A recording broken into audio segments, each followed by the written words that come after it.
বড়জোর 15 দিনে সেই স্বৈরাচারী ফ্যাসিস্ট শাসককে উৎখাত করেছে, বাংলাদেশ থেকে বিতাড়িত করেছে। আজকে আমরা সেই অসীম সাহসের যুদ্ধে নারায়ণগঞ্জবাসীর যে আত্মত্যাগ, আপনাদের রেজওয়ানা বলেছে আপনাদের 21 জন শহীদ হয়েছে, এই নারায়ণগঞ্জের মাটিতে 56 জন শহীদ হয়েছে, 3.5 শতাধিক মানুষ আহত হয়েছে। এবং 5ই আগস্ট যারা আপনার গণভবনের দিকে অসীম সাহসে নিজেকে আত্মত্যাগের মহিমাতে প্রতিজ্ঞায় দৃঢ় হয়ে ছুটে গিয়েছিল, নারায়ণগঞ্জবাসীও তাদের মধ্যে ছিল। আমরা শ্রদ্ধা করে নারায়ণগঞ্জবাসীর সেই অবদানের কথা স্মরণ করি। সমস্ত মন্ত্রণালয় থেকে বিভিন্ন কর্মসূচি নেওয়া হচ্ছে।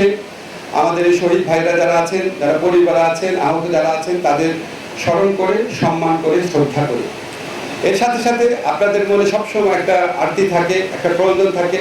এত বড় গণহত্যা হলো, এত বড় মানবতা বিরোধী অপরাধ হলো, এমনভাবে আমাদের লোকদেরকে হত্যা করা হলো, এমনভাবে আমাদের ভাইদের চোখ নিয়ে নেওয়া হলো, অঙ্গহানি করা হলো, তো জঘন্য বিভৎস নির্মম হত্যাকাণ্ডের বিচার কোথায়?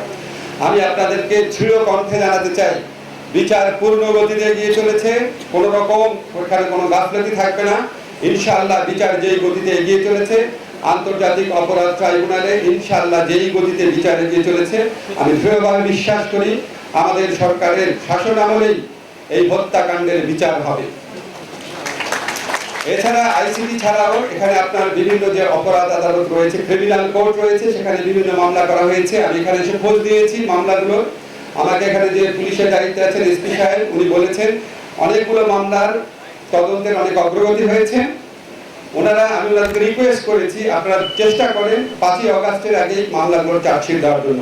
ওনারা আমাকে অ্যাসিওর করেছেন যে অনেকগুলো মামলার ওনারা চার্জশিট দিতে পারবেন। চার্জশিট দেওয়া মাত্র আমরা বিবেচনা করে দেখব। চার্জশিট দেওয়ার পর বিচারের প্রক্রিয়া শুরু হয়। বিচারকে ত্বরান্বিত করার জন্য প্রয়োজন হলে আমরা দ্রুত বিচার আইনে এই সমস্ত অপরাধের বিচার করব।